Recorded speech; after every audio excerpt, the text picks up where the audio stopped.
Hello, I'm Eric Holdeman. Welcome to Disaster Zone, a show about emergencies and disasters that can happen anywhere and at any time. In the aftermath of a disaster, things like medicine and blood transfusions are critical. Today we're talking with Dr. James Aubuchon with Bloodworks Northwest.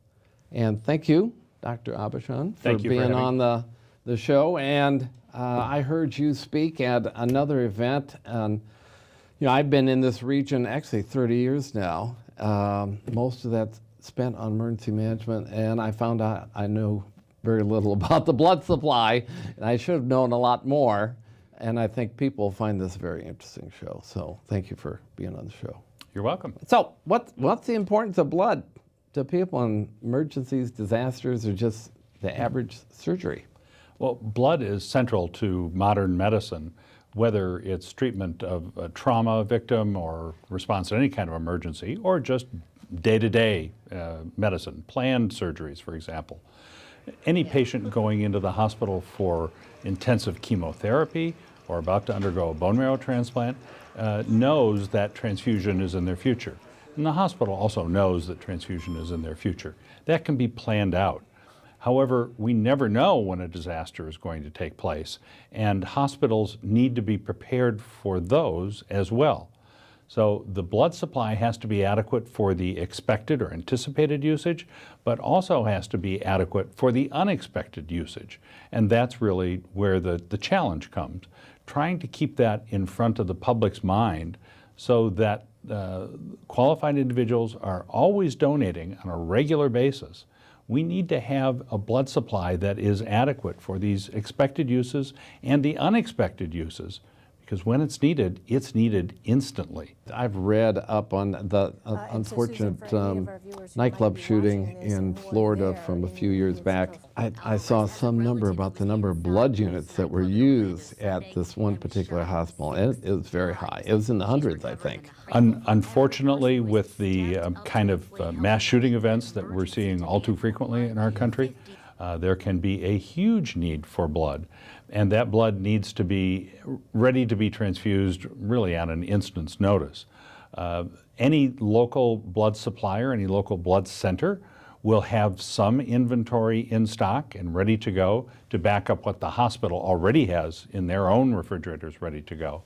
But in large-scale shootings, there is usually a call for assistance from other blood centers in other parts of the country to back up the supply, to either refill what has gone out of the local inventory or to provide transfusions for the second wave of surgeries that may occur. I call earthquakes, for instance, come as you are disasters. So there's no getting ready, there's no stocking up on plywood or blood because you just don't know when it's going to happen. Right. Absolutely. Unfortunately, there was no 24-hour notice of the Aurora Bridge disaster or the train derailment. And we all know that when the big one comes, we may get a little bit of warning, but that's likely to be not very precise. So we have to have the blood supply ready for that event. It could happen today. Yeah. We just don't know. Right. Typically, in the past, I've always thought of the Red Cross as being in charge of blood supply in many areas of the country. So how did Bloodworks Northwest come into being? Well, there are actually 70 different blood collecting agencies in the country. The Red Cross happens to be the largest one, but they only collect about 40% of the nation's blood supply. So the other 60% comes from independent blood centers, community-governed, not-for-profits, just like Bloodworks Northwest. We have come to serve an increasing area as more hospitals recognize the quality of service and the dependability of supply that we can offer them, plus our medical expertise and other consultative services. So currently we are supplying over 90 hospitals. In the Pacific Northwest, we extend down to the Oregon-California border and up into Alaska as well.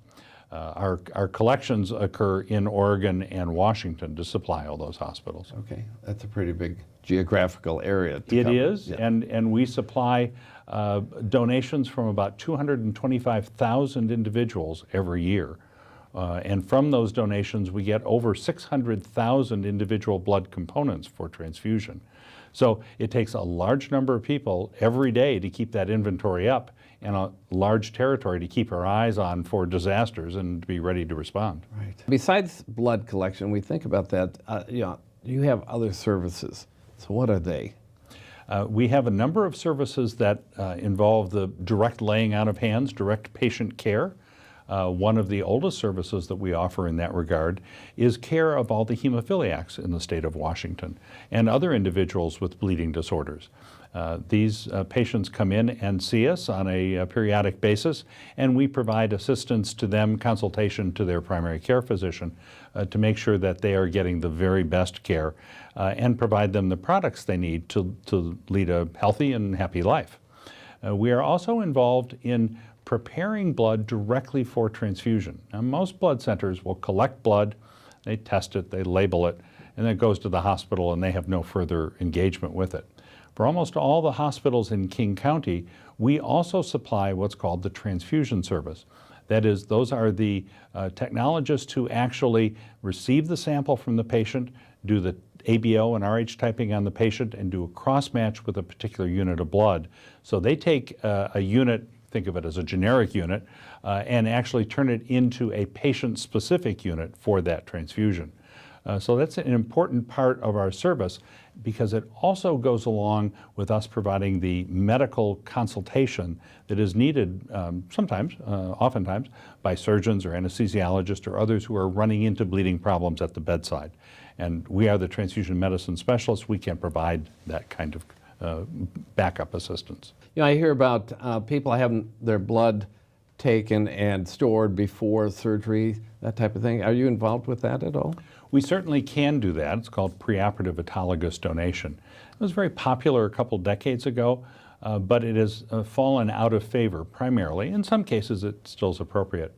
But it was ultimately shown that the patients who were donating blood for themselves, usually in just a week or two prior to surgery, were only just making themselves more anemic and getting closer to the point when they would need to be transfused anyway. So oftentimes it's better to just leave the blood in you than to put it in a plastic bag and put it in a refrigerator. Well, we keep learning, right? We keep learning. And so I've got on my list here, what about cellular therapy? Is that something you've talked about already, or is that? Oh, cellular therapy is an important part of what we do today and likely to be a growing part of what we're doing in the future. Now, we have been involved in cellular therapy for a long time. For example, running a cord blood bank that is collecting blood from the umbilical cords of newborns with the mother's consent and storing that away and making it available for bone marrow transplantation.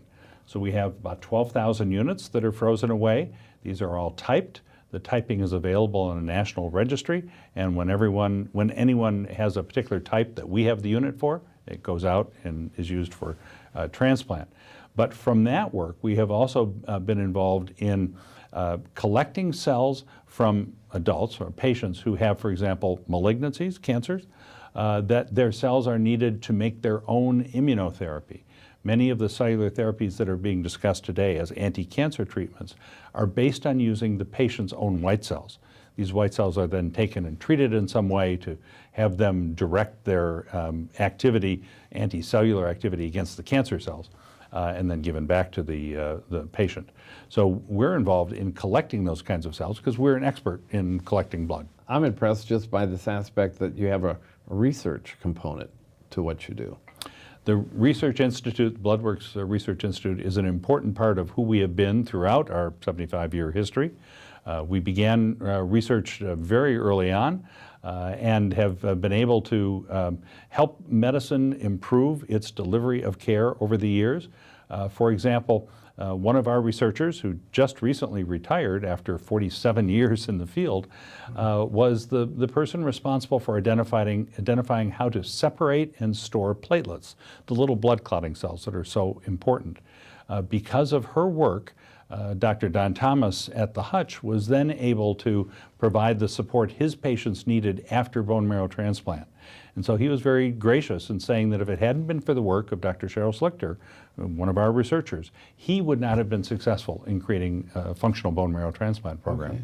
So actually, just before I came down here, my boss asked me this question, well, how long can blood be stored? And I said, I don't know, I don't recall, but I'll find out. Unfortunately, not long enough. Yeah. Plasma can be stored frozen for a year. So inventory is not a real problem for plasma, as long as you can keep the freezers running.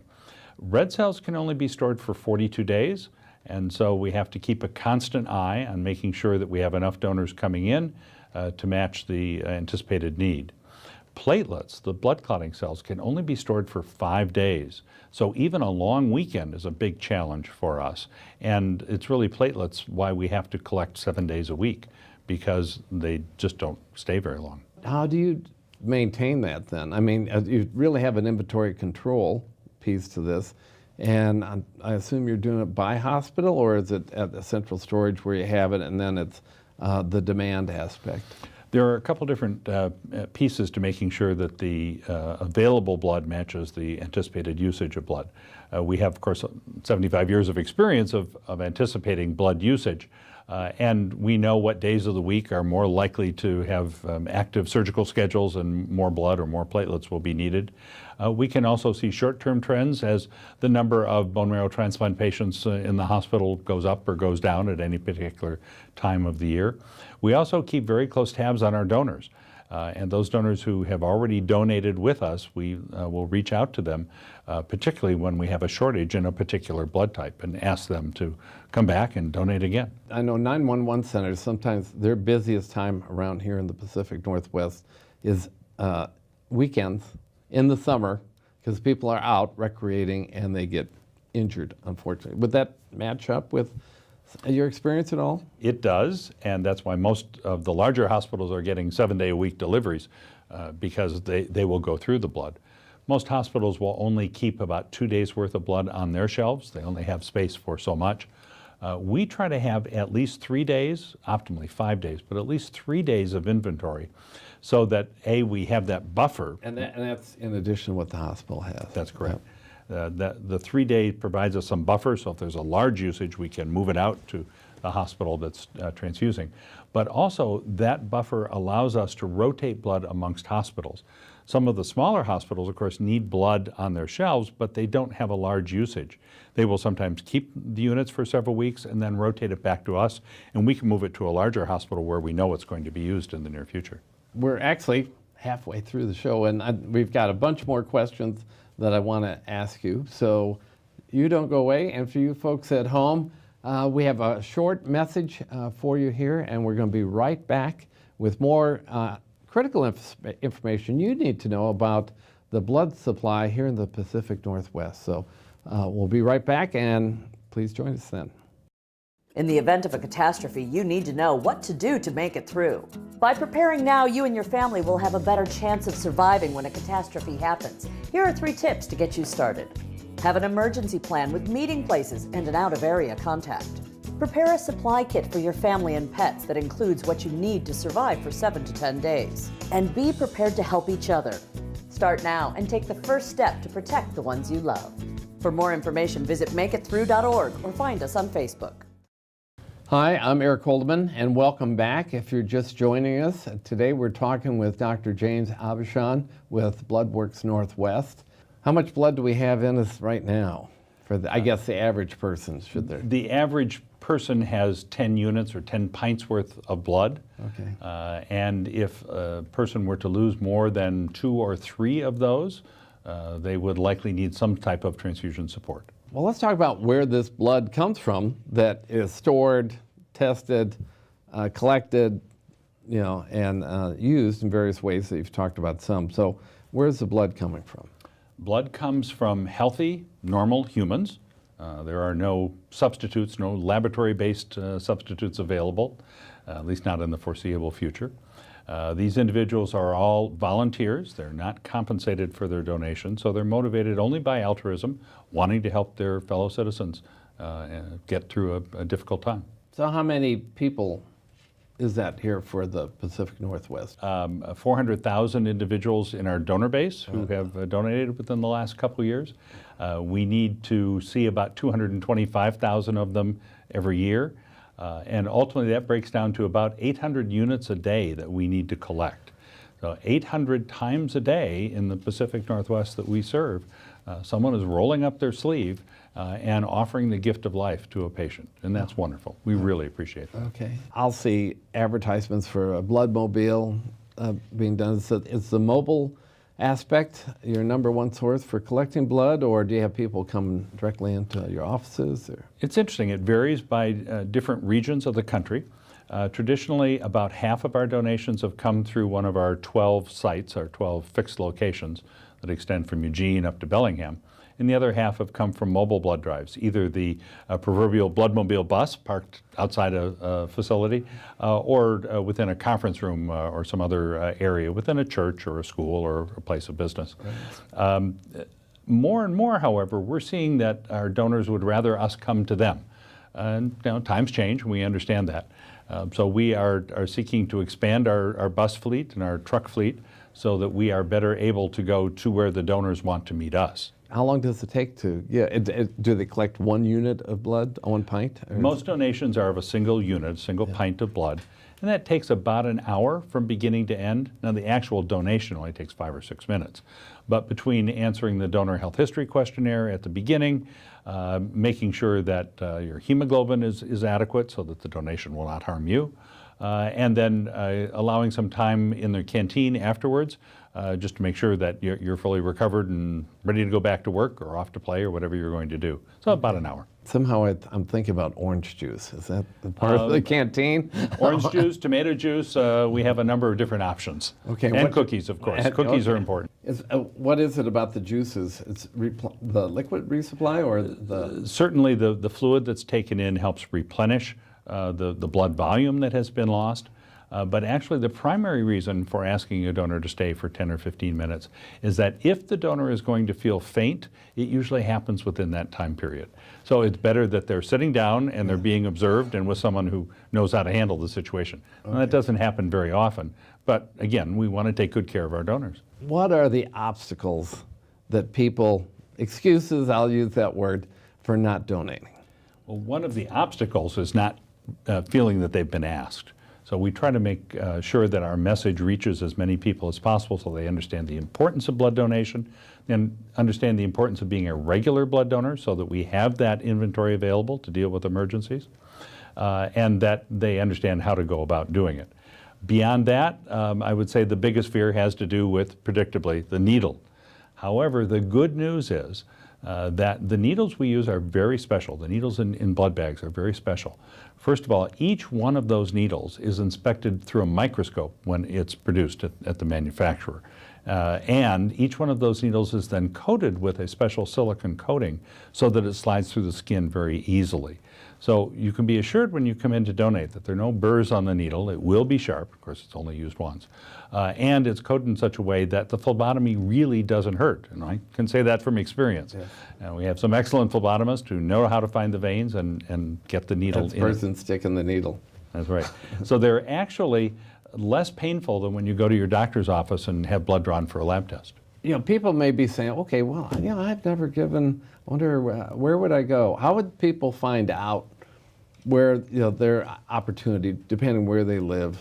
The simplest way today is to go to the Bloodworks website, bloodworksnw.org, and click on you'd like to donate, and you'll see the schedule of blood drives, and you can pick out a time and place that makes sense for you, and then at your convenience, you can have you come in. And in fact, after a disaster, that is the preferred response that we would like to see the community engage in. Whenever a disaster occurs, the public seems to turn out in droves to donate blood. Right. We appreciate that support, and of course those donors are attempting to show their support for those who've been affected by the incident, and also to help replenish the local blood supply. That's great, thank you. But when we have a large number of people donating in a short amount of time, it backs up. It takes longer than an hour, and the system is just not intended to handle twice or 3 times the usual volume of blood donation. So after a disaster, if someone is feeling that they would like to say, I'm sorry, or I'm feeling your pain, please go to the website and pick a time to donate within the next week or 2. That also solves the problem of having too many units with the same expiration date, and then several weeks later, we may not have been able to use all those units, then we have to throw them out. That's a waste. That's very unfortunate. And many of the people who donated right after a disaster probably would have donated within the next month anyway. But now they have to wait for 2 months until they're eligible again, so their body can replenish the blood cells. And so we go from having an excess that we can't use to having a dearth of blood where we're short. So it really is important to schedule the donation. So the frequency would be, maximum number would be 6 times a year for one person. Is there any age limitation? What's the age limitation on the young side, and is there one at all for? We are happy to accept donations from anyone 16 and older. 16 and 17-year-olds need parental consent. In Washington. In Oregon, they do not, but in Washington, they do. And so that's arranged through high school blood drives. At the upper age limit, as long as you're feeling well and healthy, we're happy to have you continue to be a donor. What happens and how long does it take before that blood that's donated isn't available to be used? That's another reason to make sure that the blood supply is always adequate for an emergency, because it takes about 24 to 36 hours from the time of donation until that unit is even ready to be shipped to a hospital. We have a large facility in Renton that does all the infectious disease testing and the serologic testing. That is necessary to be performed, obviously, to make sure that the unit will be safe for a recipient. And the unit, if it's been a whole blood unit that's been collected, we need to separate that into different components, red cells and plasma and platelets, because each of those components are best stored in a different environment, different temperatures, and that allows us to then provide the life-saving transfusion to up to 3 recipients from a single transfusion, a single donation. So the blood's collected, it's processed. The next step is delivering this blood. And you are the FedEx or UPS of blood delivery. How does that work?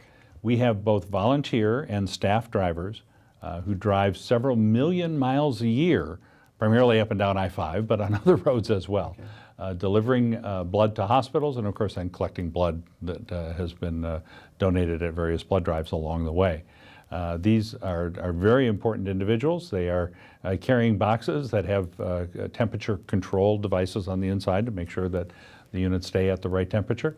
And they get very familiar with all the delivery areas of the hospitals. When I heard you speak before, part of the discussion was about, okay, you have an earthquake, you have some bridges down.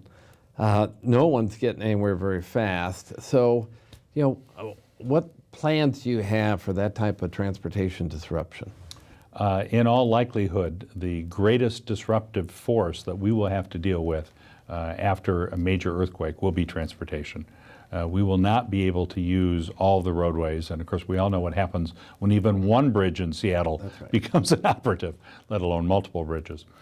So we were very interested several years ago, I would note before Mr. Bezos even mentioned the idea, of using drones to deliver our product, which is blood. We have been working with a couple companies toward that end. One of them is using a fixed-wing drone today in Rwanda and Tanzania and soon in Costa Rica to deliver blood. These are areas that do not have a well-formed infrastructure for blood transfusion and an established cold chain, such as we have in this country between blood centers and hospitals.